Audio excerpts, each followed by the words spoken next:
From the National Newsroom of the Canadian Press, I'm John Kennedy. Health officials in New Brunswick are advising residents to get vaccinated for the measles after 11 new cases were confirmed in the province. Detected in Fredericton and parts of the Upper St. John River Valley area, provincial officials say these new cases push the provincial total to 25 cases since October.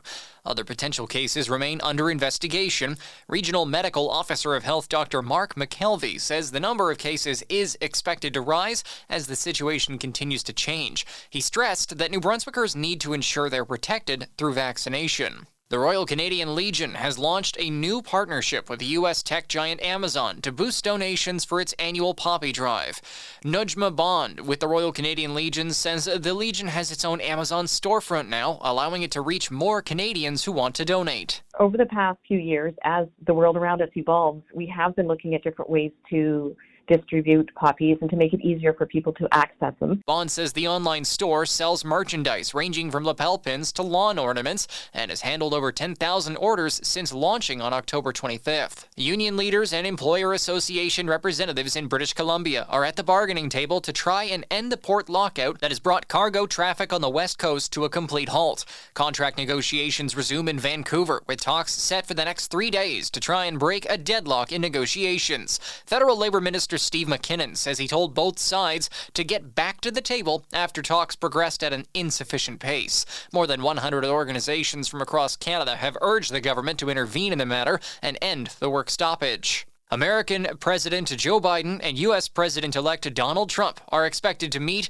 signaling a smooth transition of power in Washington. Reporter Mary Alice Parks is at the White House. Trump did not attend his inauguration, never conceded that he lost to Biden. But this go around, Biden and Vice President Harris making a point of saying they think that they owe it to the American people, that it is important to the health and safety of the democracy to help with the continuity of government. The White House says Biden called Trump this past Wednesday to congratulate him and invite him to meet at the Oval Office. The Rockefeller Center Christmas tree has now arrived in New York City today, signaling the start of the holiday season in Manhattan. It may not look as grand as it will once it's all lit up and decked out in December, but a 74-foot-tall, 11-ton Norway spruce has made its way from Stockbridge, Massachusetts, all the way to Rockefeller Center in New York City to become this year's Christmas tree. The tree was loaded with a crane onto a flatbed truck and driven down with flashing lights and an impressive escort, including police, 140 miles to Rockefeller Center.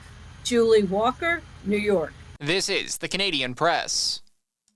In sports, J.J. Peterka scored the lone shootout goal and the Buffalo Sabres beat the Calgary Flames 3-2. Tage Thompson and Zach Benson scored first-period goals, while the Sabres earned their third consecutive win. The puck has dropped in Winnipeg as the NHL-leading Jets put their 13-1 record on the line against the Dallas Stars. It's part of a busy day on the ice that sees all 7 Canadian teams in action. Later, the Toronto Maple Leafs will host the Montreal Canadiens, while the Ottawa Senators are in Boston. The night finishes off with the Edmonton Oilers visiting the Vancouver Canucks. Ottawa's Gabriel Dabrowski and partner Aaron Rutliff have won the WTA Finals Doubles Championship. They beat Czechia and the United States 7-5, 6-3. It's Dabrowski's first doubles title at the season-ending championship tournament. Canada's Denis Shapovalov is back in the winner's circle, having beat Serbia in the Belgrade Open. It's Shapovalov's second ATP Tour title after winning the Stockholm Open in 2019. From the Canadian Press, I'm John Kennedy. Thanks for listening. Don't forget to follow and subscribe. For more of today's top stories, visit thecanadianpressnews.ca.